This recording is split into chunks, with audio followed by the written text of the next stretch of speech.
Hello. Sociometry में जो हमारा नेक्स्ट टॉपिक है वो है लिमिटिंग रीजन। ठीक है, क्या होता है लिमिटिंग रीजन, इसके बारे में जानते हैं। देखो, कोई केमिकल रिएक्शन है जिसमें एक से ज्यादा रिएक्टेंट है, दो, तीन। ठीक है, तो किसी केमिकल रिएक्शन में जिसमें दो या उससे ज्यादा रिएक्टेंट हो, तो वो रिएक्टेंट, पहली बात, लिमिटिंग रिएजेंट हमेशा एक रिएक्टेंट होता है, प्रोडक्ट नहीं होता। ठीक, तो अगर केमिकल रिएक्शन में एक से ज्यादा रिएक्टेंट हैं तो वो रिएक्टेंट जो रिएक्शन में सबसे पहले खत्म हो जाता है, कंप्लीटली सबसे पहले खत्म हो गया, तो अब एक रिएक्टेंट खत्म हो गया तो ओवरऑल पूरी रिएक्शन रुक जाती है। तो ऐसा रिएक्टेंट जो रिएक्शन में सबसे पहले खत्म हो जाता है क्या कहलाता है? लिमिटिंग रिएक्टेंट या लिमिटिंग रिएजेंट कहलाता है। ठीक है। अच्छा, इसके अलावा जो दूसरा रिएक्टेंट जो अभी कंप्लीटली अभी पूरा खर्च नहीं हुआ है, उसे हम एक्सिस रिएक्टेंट कह देते हैं। ठीक है, तो वो रिएक्टेंट जो रिएक्शन में सबसे पहले खत्म हो जाता है, लिमिटिंग रिएजेंट या लिमिटिंग रिएक्टेंट कहलाता है, और उसकी वजह से पूरी रिएक्शन लिमिट हो जाती है, यानी रुक जाती है। ठीक है, ठीक। चलिए डेफिनेशन लिखते हैं, फिर इसे एग्जांपल से भी समझेंगे। लिखते हैं,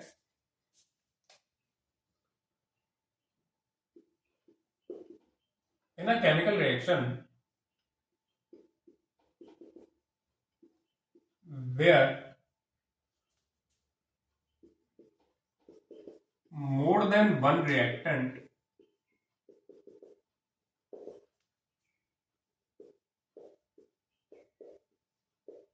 are present, then that reactant, ध्यान रखो ये हमेशा रिएक्टेंट होता है, limiting reagent, which consume early and entirely is called limiting reagent.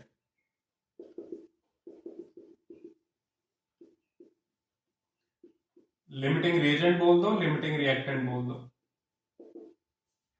ठीक है, ठीक है। फॉर एग्जांपल, लेट्स से आपसे कहा गया in a vessel 10 mole H2 and 8 mole O2 react to form water। ठीक है, तो आपको बताना है, आपसे कहता है फाइंड लिमिटिंग रिएजेंट, दूसरा amount of remaining reactant,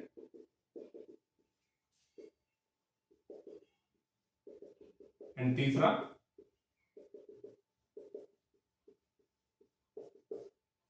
amount of product form. देखो,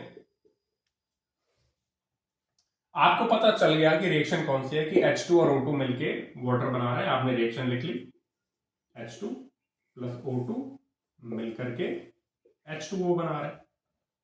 ठीक है, बैलेंस कर लिया, ठीक है। अगर आप देखोगे यहां पर गैस लिख दो, लिक्विड लिख दो, कुछ भी लिख दो, कोई फर्क नहीं पड़ रहा, हमें यार जरूरत भी नहीं है। अगर आप इसकी सोशियोमेट्री लिखोगे तो सोशियोमेट्री कहती है कि भैया 2 मोल H2 1 मोल O2 से रिएक्ट करके जब ये पूरे रिएक्ट कर लेते हैं, खर्च हो जाते हैं, तो क्या बनाते हैं? 2 मोल वाटर बनाते हैं। ये तो हो गई आपकी सोशियोमेट्री। यानी सोशियोमेट्री यानी इनकी रिएक्शन करने की स्टाइल है कि 2 मोल H2 1 मोल O2 से रिएक्ट करके जब ये खर्च हो जाते हैं 2 मोल H2 और 1 मोल O2, तब बनता है 2 मोल वाटर। H2 कितना ले रखा है आपने अब वेसल के अंदर? 10 मोल। और O2 कितना ले रखा है? 8 मोल। तो H2 और O2 वैसे ही रिएक्ट करेंगे अकॉर्डिंग टू सोशियोमेट्री। तो तुम्हें पता है कि भाई 2 मोल H2 react with 1 mole O2, तो 10 मोल H2 कितने से रिएक्ट करेगा? ऑब्वियसली 5, 1/2 इंटू 10,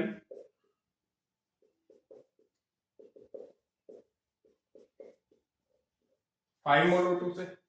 यानी जब 10 मोल H2 खर्च होगा तब O2 कितना खर्च होगा? 5 मोल। अच्छा, हमने रिएक्शन में H2 कितना लिया है? 10 मोल। O2 कितना लिया है? 8 मोल। पूरा का पूरा 10 मोल H2 खर्च हो जाएगा? बिल्कुल। O2 खर्च कितना हुआ? सिर्फ 5 मोल। तो इसका मतलब क्या? इसका मतलब H2 रिएक्शन में पहले ही खत्म हो गया, O2 अभी भी बचा हुआ है। तो H2 is are limiting reagent, hydrogen हमारा लिमिटिंग रिएजेंट है। तो वापस से सुनो, 2 मोल H2 1 मोल O2 से रिएक्ट करता है, 4 मोल H2 2 मोल O2 से रिएक्ट करेगा, 6 मोल H2 3 मोल O2 से रिएक्ट करेगा, 8 मोल H2 4 मोल O2 से रिएक्ट करेगा एंड 10 मोल 5 मोल से रिएक्ट करेगा। अब ये तो पूरा का 10 मोल जो हमने लिया था वो तो खर्च हो गया, लेकिन O2 अभी 5 मोल खर्च हुआ। O2 चाहता है कि मैं फर्दर रिएक्शन करूं कि भैया मेरे अभी 3 मोल और बाकी है, मैं चाहता हूं रिएक्शन करना, लेकिन O2 क्या रिएक्शन कर पाएगा? नहीं, क्योंकि उसका साझेदार खत्म हो गया। 10 मोल पूरा वेस्ट जो हमने डाला था वो पूरा खत्म हो गया। क्लियर है? तो H2 रिएक्शन में सबसे पहले खत्म हो गया, इसलिए H2 हमारा लिमिटिंग रिएजेंट है। ओके, हम लिख देंगे as H2 consume early and entirely, hence H2 is limiting reagent. Okay okay, फिर ये क्या कहता है? अमाउंट ऑफ रिमेनिंग रिएक्टेंट कौन है भैया? रिमेनिंग O2, तो O2 कहलाएगा एक्सिस रिएक्टेंट। और कितना अमाउंट रिमेन है? टोटल लिया था 8 मोल, उसमें से खर्च हो गया 5 मोल, बच गया कितना? 3 मोल। ठीक है, अब 3 मोल रिएक्शन में पड़ा रह गया, उसने रिएक्शन में पार्टिसिपेट नहीं किया। फिर इसके बाद कहता है कि भाई बताओ अमाउंट ऑफ प्रोडक्ट क्या बना? तो आप इसको ऐसे कर सकते हो, किसके सहारे? देखो कि 2 मोल H2 2 मोल वाटर बनाता है, तो ओवरऑल कितना H2 खर्च हुआ है? 10 मोल, तो कितना बनाएगा? 10 मोल वाटर बनाएगा। क्लियर है भाई? 2 मोल H2 प्रोड्यूस 2 मोल वाटर, तो 10 मोल H2 प्रोड्यूस ऑब्वियसली 10 मोल वाटर। क्लियर? अरे नहीं सर, आपने H2 से कर दिया, हम तो O2 से करेंगे, हम तो O2 से करेंगे। करो भाई, O2 से अगर तुम करोगे तो क्या करोगे? जी मैं हटा दूं,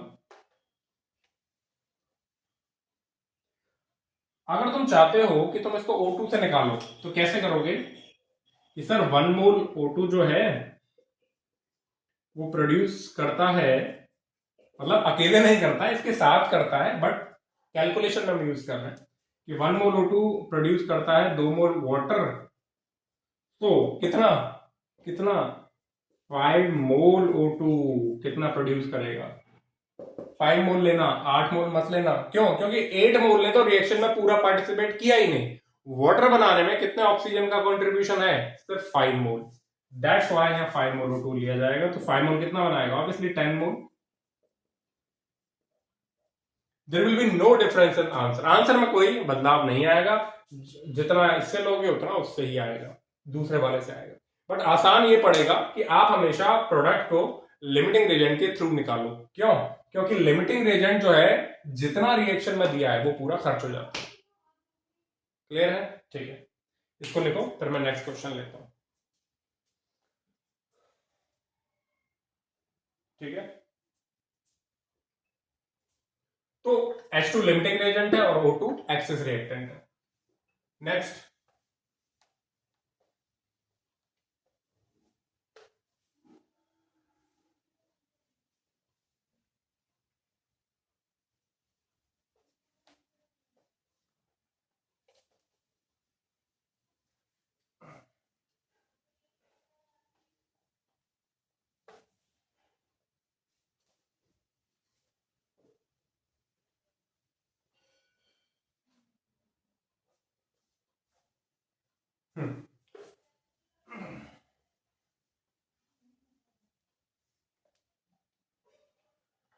नेक्स्ट क्वेश्चन लिखते हैं।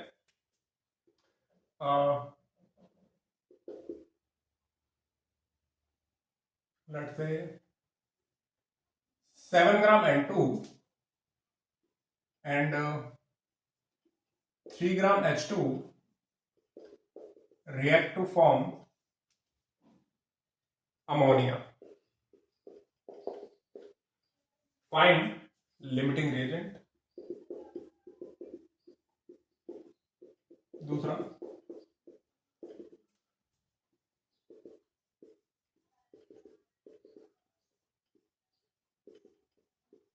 Amount of remaining reactant and third आपको बताना है अमाउंट ऑफ प्रोडक्ट।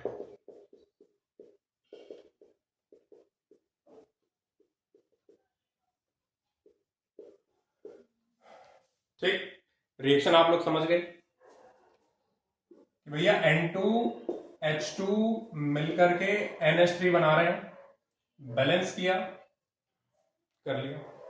अब जरा ध्यान देना, स्टोइचियोमेट्री क्या कहती है कि इसका 1 मोल N2 3 मोल H2 से रिएक्ट करके 2 मोल अमोनिया बनाता है। अब चूंकि अमाउंट ग्राम में दे रखा है तो स्टोइचियोमेट्री को ग्राम में लिख लो। 28 ग्राम N2 react with 6 gram H2 and form 34 gram ammonia. ये तो हो गई आपकी स्टोइचियोमेट्री। अब वेसल में क्या दे रखा है? 7 ग्राम N2 एंड 3 ग्राम H2। बस अब तुम्हें पता है कि 28 ग्राम N2 रिएक्ट करता है 6 ग्राम H2 से, तो 7 ग्राम N2 किससे रिएक्ट करेगा? 6/28 इंटू 7 ग्राम H2 से। ठीक है, हाँ, तो 4 टाइम्स 6/4 यानी 1.5 ग्राम H2।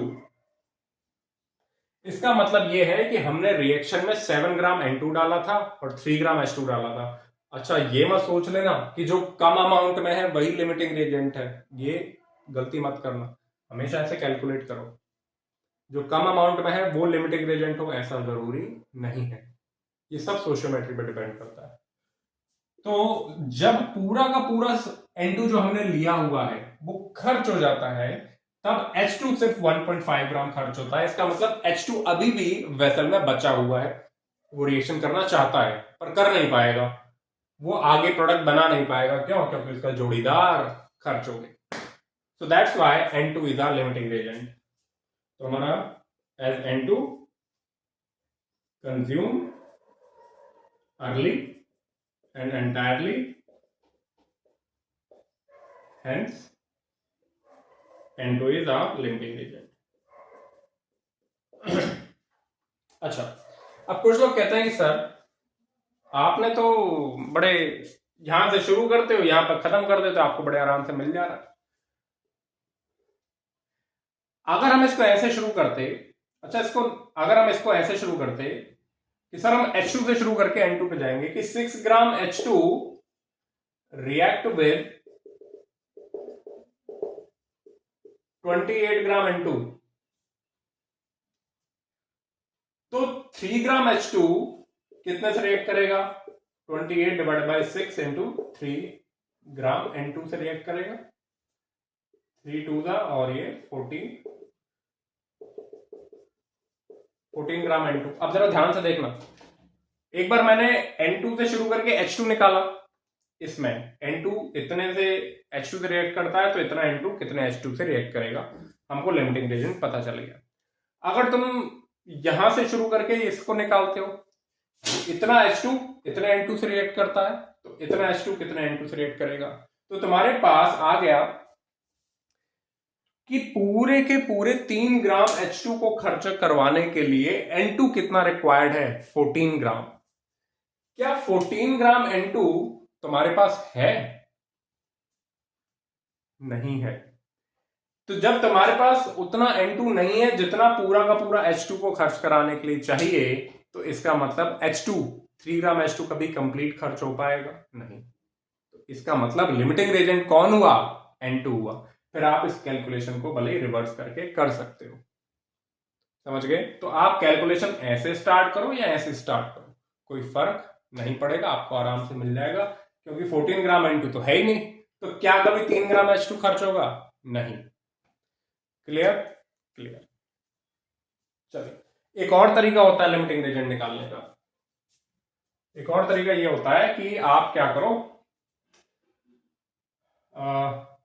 जो आपके रिएक्टेंट है, मान लो रिएक्टेंट 1 रिएक्टेंट 2 मिलकर के प्रोडक्ट बना रहे हैं, तो आप इसके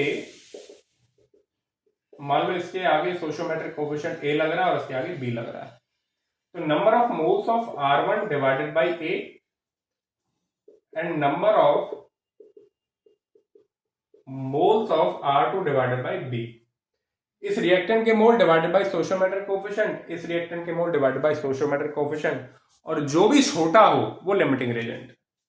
मान लो R1 जो है, मान लो ये छोटा आ गई वैल्यू, तो ये हमारा लिमिटिंग रेजेंट बन जाएगा।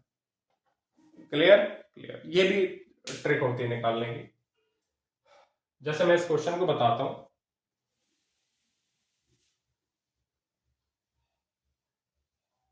आपके पास 28 ग्राम N2 है, पहले तो आपने इसको मोल में कन्वर्ट कर लिया, 28 ग्राम डिवाइडेड बाय 28 ग्राम पर मोल, मोल आ गए कितने, 1 मोल N2 डिवाइडेड बाय इसका सोशियोमेट्रिक कोफिशिएंट क्या है, 1। ऐसे ही H2 6 ग्राम H2 का मतलब क्या है, 6/2 मोल डिवाइडेड बाय उसका सोशियोमेट्रिक कोफिशिएंट 3। अरे सॉरी 28 ग्राम थोड़ी है, sorry 7 gram, 7 gram N2 divided by कितना ले लो, 28 ग्राम पर मोल। ये तो आ गया इसके मोल डिवाइडेड बाय सोशियोमेट्रिक कोफिशिएंट 1। अब इधर लो 3 divided by 2, 3 gram H2 divided by 2 ग्राम पर मोल अपॉन कितना ले लो, 3 सोशियोमेट्रिक कोफिशिएंट। तो ये तो आ गया 1/4 और ये कितना आ गया, ये कितना आ गया आपका 1.5 डिवाइडेड बाई 3 यानी 0.5। तो ये तो आ गया 0.25 और ये आ गया 0.5। इसको सॉल्व करोगे तो छोटी वैल्यू क्या है, ये, तो ये मतलब N2 is are limiting reagent. Clear है? तो आप ये ट्रिक भी अपना सकते हो। चलो आगे बढ़ते हैं। तो हमको पहला जवाब तो मिल गया लिमिटिंग रेजेंट का। अब अमाउंट ऑफ रिमेनिंग रिएक्टेंट की बात करते हैं।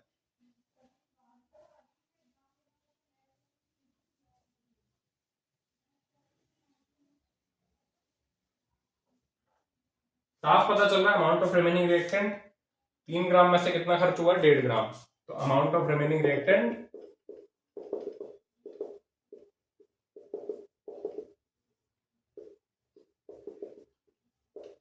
कितना हो गया, 3 माइनस 1.5 ग्राम H2 यानी 1.5 ग्राम H2, 1.5। Third amount of product formed, सबसे आसान है कि आप लिमिटिंग रेजेंट से निकालो, क्योंकि लिमिटिंग रेजेंट जितना आपको क्वेश्चन में दिया है उसका पूरा अमाउंट आप ले सकते हो। तो तुम्हें पता है कि 28 ग्राम N2 प्रोड्यूस करता है 34 ग्राम अमोनिया, तो 7 ग्राम N2 कितना प्रोड्यूस करेगा, 34। ठीक है, 7 4 दा और 4 का भाग लगेगा तो 4 8 32, 4 बने 20, इतने ग्राम अमोनिया। और अगर तुम्हारी जिद है कि सर हम तो एक्सिस रिएक्टेंट से ही निकालेंगे, भैया जिद है तो अच्छी बात, कंसेप्ट सीख रहे हो तो करो। अगर तुम चाहते हो कि अमाउंट ऑफ अमोनिया हम H2 के सहारे से निकालेंगे, तो सबसे पहले सोशियोमेट्री कहती है कि 6 ग्राम H2 34 ग्राम अमोनिया बनाता है, तो 1.5 ग्राम H2 कितना बनाएगा। 1.5 ग्राम क्यों लिया, क्योंकि प्रोडक्ट बनाने में 1.5 ग्राम H2 ही कंज्यूम हुआ है। तो आ गया,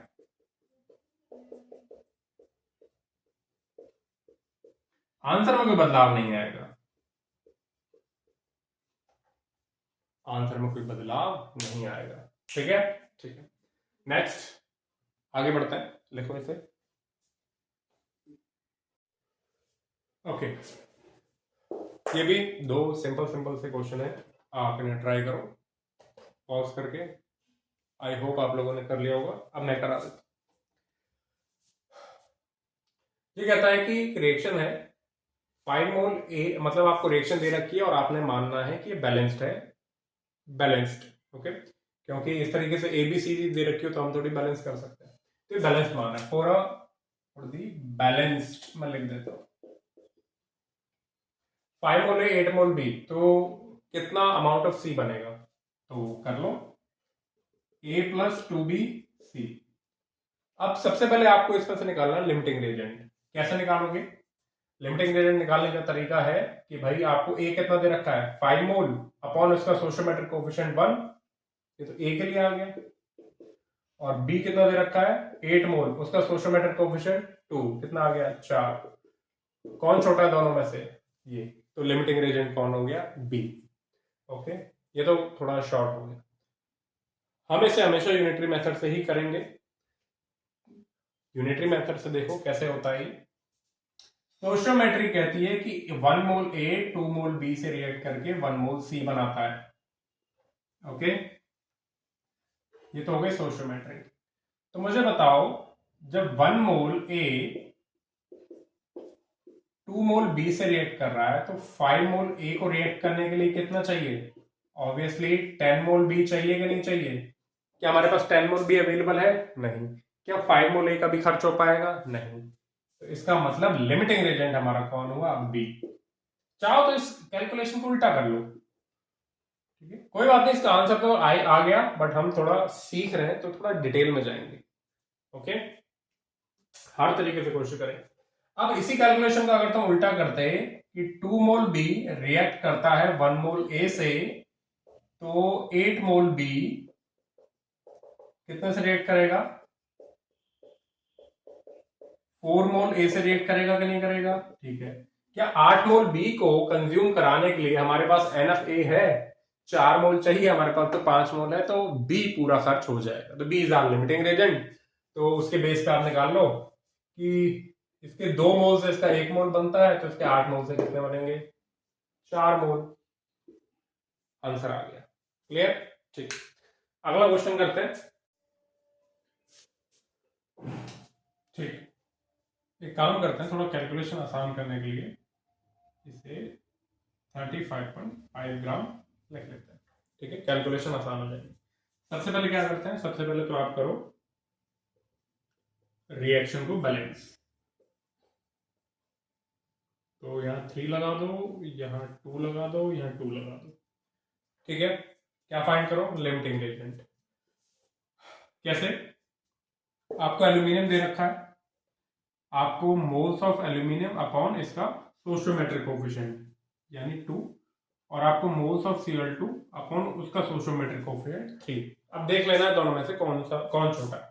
एल्यूमिनियम के मोल कितने हैं? 13.5 अपॉन 27 डिवाइडेड बाई 2, ये तो हो गए मोल ऑफ एल्यूमिनियम, और ये हो गए 35.5 डिवाइड बाई 71 डिवाइड बाई 3, ये तो हो गए आपके मोल ऑफ, ये तो एल्यूमिनियम के मोल है और ये Cl2 के मोल है। एक मिनट करते हैं, ठीक है। अब आप इसको सॉल्व करोगे तो ये क्या देगा आपको वैल्यू? ये देगा 1/4, और ये क्या वैल्यू देगा आपको? 1/2, 1/6। कौन छोटा है? ये। तो Cl2 हमारा क्या हो गया? लिमिटिंग रिएजेंट हो गया। आप चाहो तो इसको स्टोइचोमेट्रिक वो यूनिटरी मेथड से भी निकाल सकते हो, आंसर मिल जाएगा, ठीक है। ठीक है, तो स्टोइचोमेट्री कहती है कि 2 मोल एल्यूमिनियम 3 मोल Cl2 बनाता है। 2 मोल एल्यूमिनियम 3 मोल Cl2 से रिएक्ट करके 2 मोल AlCl3 बनाता है, ठीक है। लिमिटिंग रिएजेंट हमको मिल ही गया, कौन? Cl2। तो स्टोइचोमेट्रिक वो सॉरी यूनिटरी मेथड से भी कर सकते हो कि भैया 2 मोल एल्यूमिनियम रिएक्ट करता है 3 मोल Cl2 से, तो दे कितना रखा है? हाफ मोल एल्यूमिनियम कितने से रिएक्ट करेगा? 3/2 इंटू हाफ मोल Cl2 से, यानी 3/4 मोल Cl2, यानी 0.75 मोल Cl2। अब Cl2 कितना दे रखा है? इसका मतलब क्या है? अरे इसका मतलब हाफ मोल Cl2 है, तो इतना Cl2 है ही नहीं जो हाफ मोल एल्यूमिनियम को, ये भी क्या आपका हाफ मोल, इतना Cl2 तो है ही नहीं जो हाफ मोल एल्यूमिनियम को खर्च करा सके, तो इसका मतलब एल्यूमिनियम तो लिमिटिंग रिएजेंट नहीं हो सकता। कौन है? Cl2 है। चाहो तो कैलकुलेशन को रिवर्स करके कर सकते हो। ओके, ठीक है। अब हमें पता करना है कि अमाउंट ऑफ रिमेनिंग रिएक्टेंट। तो देखो, आपसे कहता है कि 3 मोल Cl2 रिएक्ट करता है कितने, 2 मोल एल्यूमिनियम के साथ। तो हाफ मोल Cl2 कितने से रिएक्ट करेगा, 2/3 इंटू हाफ मोल एल्यूमिनियम के साथ, यानी 1/3 मोल एल्यूमिनियम, यानी 9 ग्राम एल्यूमिनियम। ठीक है, तो कितना एल्यूमिनियम बच गया, अमाउंट ऑफ रिमेनिंग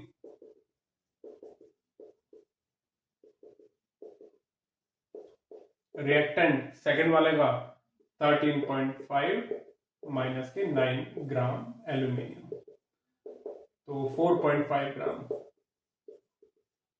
ठीक है, ओके। नेक्स्ट फिर आपसे कह रहा है कि अमाउंट ऑफ प्रोडक्ट फॉर्म कितना बनेगा।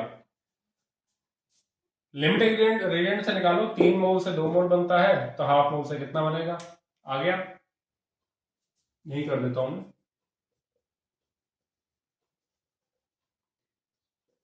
3 मोल Cl2 से बनता है 2 मोल AlCl3, तो हाफ मोल से कितना बनेगा, 2/3 इंटू हाफ मोल AlCl3, यानी 1/3 मोल AlCl3। सॉल्व कर लेंगे, ग्राम में चाहिए तो ग्राम में आ जाएगा। ग्राम में कितना आ जाएगा, 1 मिनट, अरे ये तो यहां से तो कट रहा है, छोड़ो, यहां से हटाओ, मैं इसको यहां सॉल्व कर देता हूं।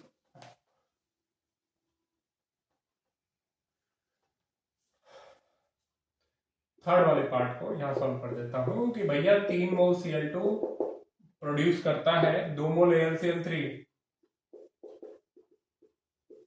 तो हाफ मोल कितना करेगा,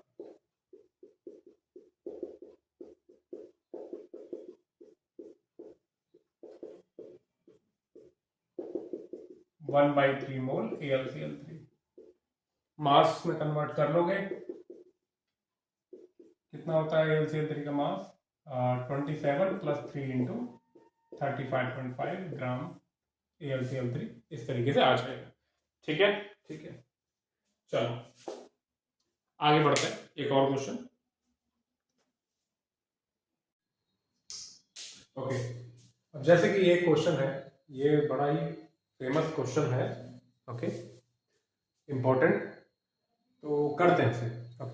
क्वेश्चन कह रहा है कि 12 ग्राम कार्बन जो है 24 ग्राम ऑक्सीजन से रिएक्ट करता है, और जब वो रिएक्शन होती है तो ऑक्साइड्स ऑफ कार्बन बनते हैं, और ये रिएक्शंस होती हैं। ठीक है, सारे ऑक्साइड्स ऑफ कार्बन ही, तो बताओ फाइनल कॉम्पोजिशन क्या होगा। ठीक है, तो कार्बन और ऑक्सीजन जब रिएक्ट करते हैं तो इन दो तरीके से कर सकते हैं। शुरुआत में हमारे पास कार्बन है और ऑक्सीजन है, तो वो ये दो तरह से रिएक्शन हो सकती है। उसके बाद फर्दर क्या बचता है क्या नहीं बचता है, उसके बेस पर ये दो रिएक्शन हो सकती है। ठीक है, चलो स्टार्ट करते हैं। कोई सी भी रिएक्शन उठा लो या दोनों से कर सकते हैं, आंसर में कोई बदलाव नहीं आएगा। देखो, कार्बन प्लस हाफ O2 से CO बन रहा है। स्टोइचियोमेट्री कहती है कि भैया इसका 1 मोल और इसका 0.5 मोल जब रिएक्ट करते हैं तो क्या होता है, 1 मोल, और इसका 0.5 मोल रिएक्ट करके इसका 1 मोल CO बनाते हैं, कार्बन मोनोऑक्साइड बना लेते हैं। ठीक है, अच्छा, अगर आप चाहो तो इस रिएक्शन से भी शुरुआत कर सकते हो कि कार्बन और ऑक्सीजन मिलकर के CO2 बना रहे हैं। स्टोइचियोमेट्री कहती है कि 1 मोल कार्बन 1 मोल ऑक्सीजन मिलकर के 1 मोल CO2 बनाता है। ठीक है, अच्छा, अब हमारे पास गिवन अमाउंट क्या है, 12 ग्राम कार्बन, यानी ये तो हो गई स्टोइचियोमेट्री। अब 12 ग्राम कार्बन का मतलब क्या है, 1 मोल कार्बन, ये तो मतलब है, और 24 ग्राम ऑक्सीजन का मतलब क्या है, 24 डिवाइडेड बाई 32 मोल O2, या कहें कि 0.75 मोल O2। ठीक है, तो 1 mole carbon half mole O2 से रिएक्ट करता है। तो मुझे बताओ, ये पूरा 1 मोल कार्बन खर्च हो जाएगा? बिल्कुल हो जाएगा। तो हमारा जो लिमिटिंग रेजेंट है वो ये हो गया, क्योंकि इसके 1 मोल को खर्च होने के लिए 0.5 मोल चाहिए और हमारे पास तो उससे ज्यादा है ना, तो ये हमारा लिमिटिंग रेजेंट हो गया। या फिर आप जो तरीका अपनाते हो वो भी कर सकते हो कि 1 मोल कार्बन डिवाइडेड बाय उसका स्टोइचोमेट्रिक कोएफिशिएंट और 0.75 मोल O2 डिवाइडेड बाय उसका स्टोइचोमेट्रिक कोएफिशिएंट, हाफ ऊपर जाके 1.5 बन जाएगा। 1.5 और 1 में से कौन छोटा है? ये। तो ये हमारा लिमिटिंग रेजेंट। ठीक है, ऐसे भी कर सकते हो। तो 1 मोल कार्बन पूरा खर्च हो जाएगा, तब हमारा जो ये तो पूरा खर्च हो गया, तब हमारा ये ऑक्सीजन कितना खर्च होगा? 0.5 मोल। तो 0.25 मोल O2 रिमेन बच जाएगा। इसके 1 मोल से 1 मोल बनता है, तो इसके 1 मोल से 1 मोल CO बनेगा। 1 मोल CO बन गया। क्लियर? ठीक। अब हमारे पास कार्बन मोनोऑक्साइड है और O2 है। क्या इनकी आपस में रिएक्शन पॉसिबल है? बिल्कुल, क्योंकि उसने पॉसिबल रिएक्शंस में ये ले रखा है CO प्लस हाफ O2, जो कि मिलकर बनाते हैं CO2। तो स्टोइचोमेट्री कहती है कि 1 मोल CO 0.5 मोल O2 से रिएक्ट करता है और 1 मोल CO2 बनाता है। और हमारे पास क्या है? CO कितना है? एग्जैक्टली 1 मोल CO है और 0.25 मोल, ये तो हो गई स्टोइचोमेट्री। हमारे पास 1 मोल CO है और 0.25 मोल O2 है। तो क्या ये 1 मोल CO पूरा खर्च हो पाएगा? नहीं। तो कितना? 0.5 मोल ऑक्सीजन 1 मोल से रिएक्ट करता है, 0.25 मोल कितने से रिएक्ट करेगा? इसके 0.5 मोल CO से रिएक्ट करेगा और ये पूरा खर्च हो गया। सिर्फ इतना बच गया, 0.5 मोल CO बच गया। और 0.5 से 1 मोल बनता है, तो 0.25 मोल से कितना बनेगा? 0.5 मोल CO2 बनेगा। यानी इस रिएक्शन में लिमिटिंग एजेंट कौन है? हमारा ऑक्सीजन। खुद से करना, ठीक है, और बार बार इसको देखो लिमिटिंग एजेंट कौन है। अरे इसके 1 मोल को रिएक्ट करने के लिए इसका 0.5 मोल चाहिए। अब गिवन क्या है? गिवन ये है, इसका 1 मोल गिवन है, इसका 0.25 मोल गिवन है। तो इसका मतलब पूरा 1 मोल CO को खर्च करने के लिए इतना ऑक्सीजन चाहिए, जो कि है नहीं। तो बच क्या गया? फाइनल कंपोजिशन क्या रहा?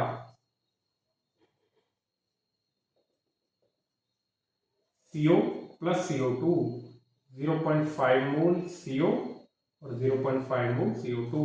अब ये तो आपस में रिएक्शन कर नहीं सकते ना, ये तो आपस में रिएक्शन कर नहीं सकते, ऐसा दिया ही नहीं है। तो ये फाइनल कंपोजिशन है। ठीक है, एक मिनट, यहाँ पर थोड़ा सा कट रहा है, यहाँ लिख देता हूँ। फाइनल कंपोजिशन ये आ गया,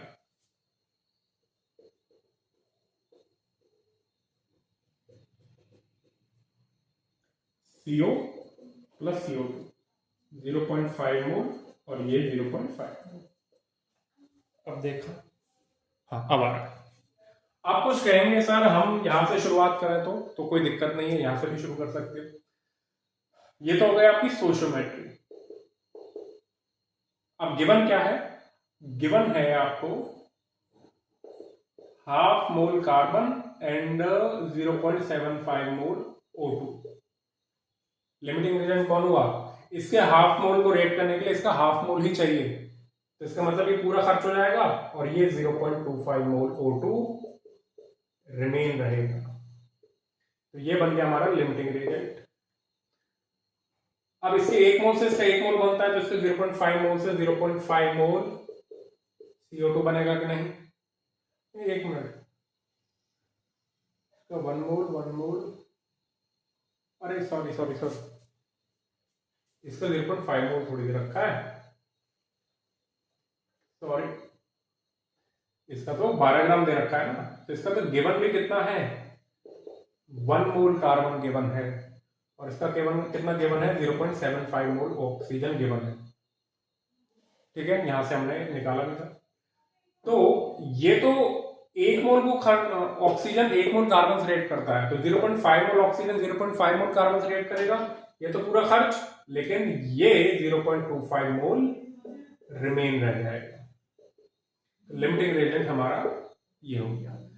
तो लिमिटिंग रेजेंट ये है, 1 मोल से 1 मोल ये बनाता है, तो 0.75 मोल 0.75 मोल CO2 बनाएगा, बिल्कुल बनाएगा। अब क्या बच गया रिएक्शन में? अब रिएक्शन में बच गया CO2 प्लस कार्बन, कितना? 0.75 मोल CO2 और 0.25 मोल कार्बन, जो कि क्या बनाते हैं? 2CO। अब रिएक्शन देखना, इसका 1 मोल, ये देखो ना, इसका 1 मोल इसके 1 मोल से रेट करता है, तो इसका 0.25 मोल इसके 0.25 मोल से रेट करेगा। ये तो पूरा खर्च, लेकिन ये 0.5 मोल रिमेन रह जाएगा। और ये क्या बनाएगा? इसके 1 मोल से इसका 2 मोल बनता है, तो इसके 0.25 मोल से, अरे यही तो लिमिटिंग रेजेंट है, इसका 0.5 मोल बनेगा CO, फाइनल कंपोजिशन। अब ये दोनों आपस में रिएक्शन करते नहीं है, क्या? CO और CO2, तो आंसर में कोई बदलाव नहीं है। इस तरीके से हम इस रिएक्शन को कर सकते हैं। ओके, ठीक है। तो नेक्स्ट हम POAC मेथड देखते हैं। ठीक है, चलिए आगे बढ़ते हैं।